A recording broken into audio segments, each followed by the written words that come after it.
नमस्कार, मी प्रेम मुन्नाफळे. आपण बघत आहात जनता की मीडिया न्यूज चॅनल मध्ये आपला स्वागत आहे. आज बघूया एक नजर.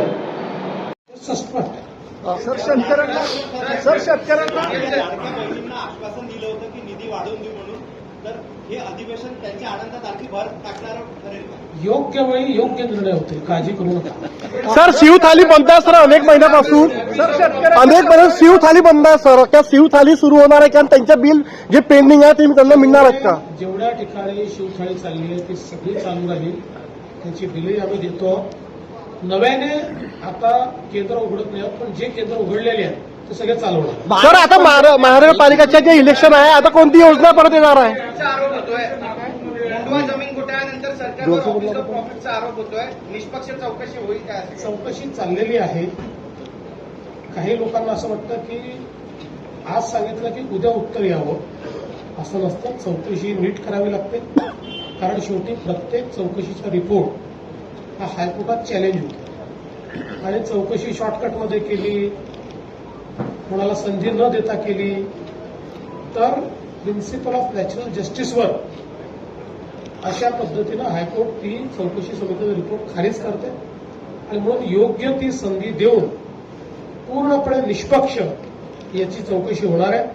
आतापर्यंत आपण बघा, अतिशय वेळेत या संदर्भात एफआयआर दाखल झालेला आहे. एफआयआरवर कारवाई चाललेली आहे, अटकही झालेली आहे.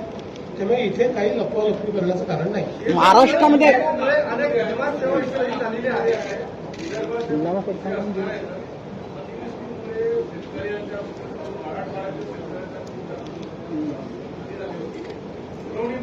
त्याचे पैसे ऑलरेडी देऊनच टाकले. हे जे आम्ही घोषणा केली होती त्याचे पैसे दिले आहेत, त्याची तरतुदी आम्ही केली आहे. तेव्हा आता त्याची पुन्हा तरतूद करण्याची आवश्यकता नाही. त्यात काही कमी पडले असतील तेवढेच येते. सर शेतकऱ्यांना 27,000 प्रति हेक्टर प्रमाणे शेतकऱ्यांना 27,000 प्रति हेक्टरची घोषणा करण्यात आली. मात्र एनडीआरएफच्या निकषाप्रमाणे 8,500 मदत देण्यात आली. जर आम्ही जे सांगितलं ते नीट आपण ऐकलं आणि काय घडलंय बघितलं तर आपल्या लक्षात येईल. एनडीआरएफच्या निकषाप्रमाणे पैसे दिले, त्याच्यासोबत 10,000 रुपये वेगळे दिले आणि त्याच्यासोबत खरडून गेलेल्या जमिनीकरता वेगळे दिले, विहिरीकरता वेगळे दिले. असे सगळे पैसे जर तुम्ही बघितले तर जो पहिला शेतकरी म्हणजे कोरडवाहूचा, त्या कोरडवाहूच्या शेतकऱ्याला 8,500 रुपये प्लस 10,000 रुपये आणि मग खरडून गेल्याचे वेगळे आहेत. त्याच्यावरचा जो शेतकरी आहे बागायती, त्याला 22,000 प्लस 10,000 आहे, म्हणजे 32,000 आहे. आणि मधला जो हंगामी बागायती आहे त्याला 17,500 आणि 10,000 असे 27,000 आहे. तसे दिले.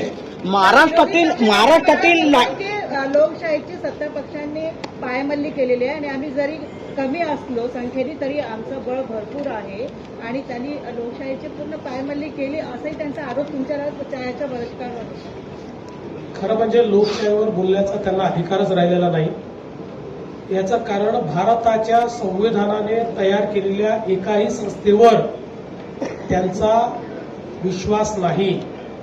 त्यांना न्यायालय मान्य नाही, त्यांना निवडणूक आयोग मान्य नाही, त्यांना आरबीआय मान्य नाही, त्यांना विधानमंडळ मान्य नाही, त्यांना विधानमंडळाचे पीठासीन अधिकारी मान्य नाहीत, त्यांना सीएजी मान्य नाही. त्यामुळे भारतीय संविधानावर त्यांचा विश्वास नाही, संविधानाने तयार केलेल्या संस्थांवर त्यांचा विश्वास नाही. त्यामुळे त्यांनी संविधानावर बोलणे हास्यास्पद आहे. महाराष्ट्रातील अरे पहिल्या बेंचवाल्याने जरा मागच्यांना ताब्यात.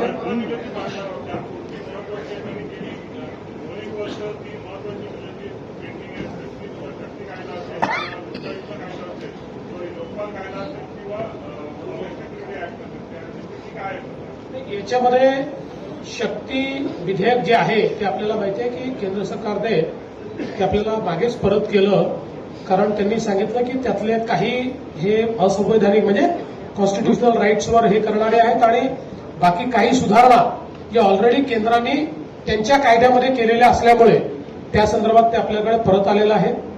लोकपाल विधेयक जे आहे हे केंद्राने आपलं मंजूर केलेलं आहे. फक्त त्याच्यामध्ये आपल्याला एक सुधारणा करायला त्यांनी सांगितलेली आहे की आपण लोकपाल विधेयक करताना राज्यासोबत केंद्राचे अधिकारी पण त्याच्यामध्ये घेतले होते.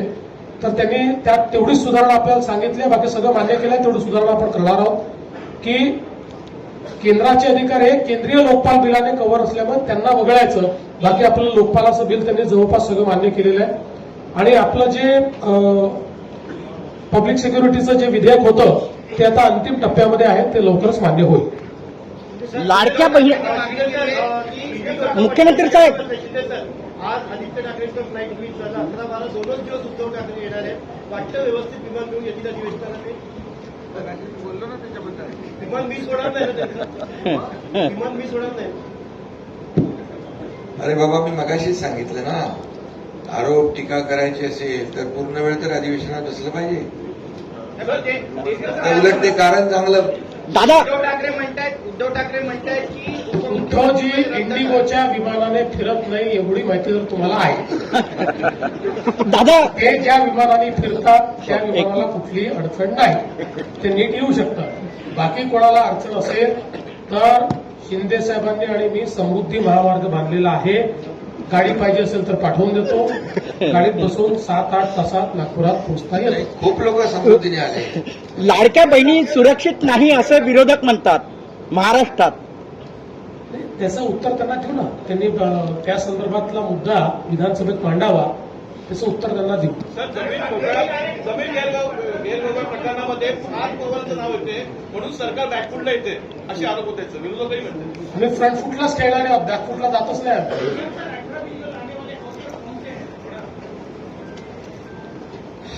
महाराष्ट्र सार्वजनिक विश्वस्त व्यवस्था दुसरी सुधारणा, महाराष्ट्र दुकाने व्यवस्थापना सुधारणा, महाराष्ट्र सुधारणा, महाराष्ट्र धारण जमिनीच्या तुकड्या पडण्या प्रतिबंध, महानगरपालिका पाठवून देतो.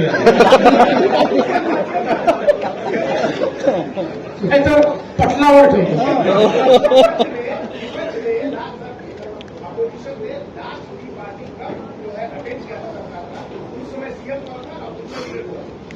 उस समय सीएम पृथ्वीराज चौहान थे और लीडर ऑफ अपोजिशन खड़से जी थे. हम सब लोग गए थे. हमने पृथ्वीराज जी की चाय पी थी. 2011 की होगी.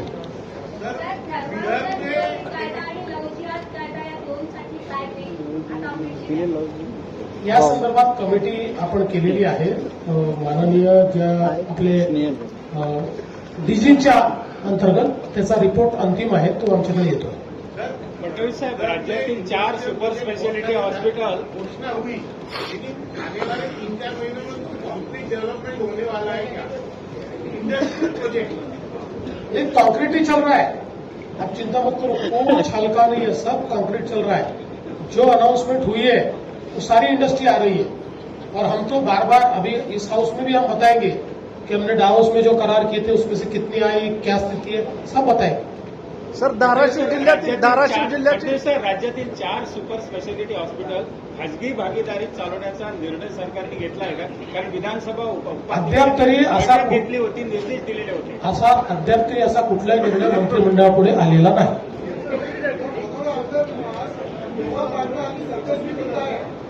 मनोऱ्याचं काम फार जोरात चाललेलं आहे. वेगाने चाललंय. 2 वर्षात पूर्ण होईल.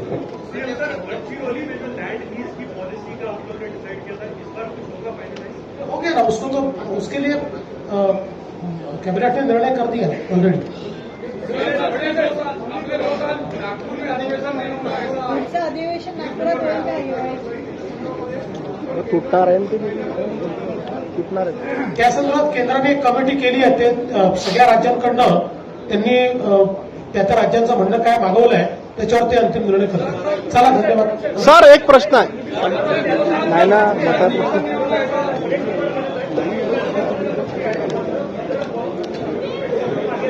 म्हणूनच मी त्यांना सांगितलं जरा बाजूलाच गडचिरोलीला बघा. 14 पूर्वी काय होतं आता काय आहे. त्यांचे डोळे बंद हा प्रॉब्लेम आहे. वर्षपूर्तीनंतर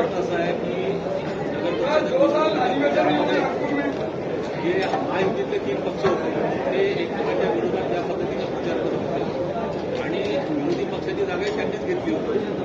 आता जिल्हा परिषद आणि महापालिकेमध्ये तशीच परिस्थिती राहील ही आपलं काही चित्र बदलणार आहे. पहिली गोष्ट तर आम्ही जरी एकमेकाच्या विरुद्ध लढत होतो तरी पूर्ण आम्ही आता समजा ज्या काही सभा केल्या 38 आणि अजून 5-6 फोनवर केल्या 42 सभांमध्ये कोणावरच टीका केलेली आहे. म्हणजे आमच्या मित्रांचा तर प्रश्नच नाही, विरोधी पक्षावर टीका केलेली आहे. माझं एकही भाषण दाखवा की मी ज्यात विरोधी पक्षावर टीका केली आहे. मी फक्त त्या ठिकाणी विकासाचंच त्या ठिकाणी बोललो. आमच्या दोन्ही म्हणजे शिंदे साहेबांनी आणि यांनी पण विरोधी पक्षावर टीका केली असेल, पण सत्तारूढ पक्षावर किंवा आपापसात कोणी एकही टीका केलेली नाही. त्यांनी हे सांगितलं.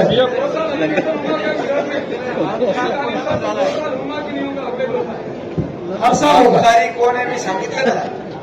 सर अनेक निवडणुकीच्या सर एक प्रश्न आहे, अनेक निवडणुकीच्या वेळेस तुम्ही नवीन नवीन स्कीम काढता. तुमचं पहिलं अधिवेशन आहे, भाऊ खाली खाली भरपूर प्रोजेक्ट राबवले, ते प्रोजेक्ट कंटिन्यू करणार की आणखी नवीन हेही पूर्ण करणार आणि नवीनही करणार. ठीक आहे. थँक्यू.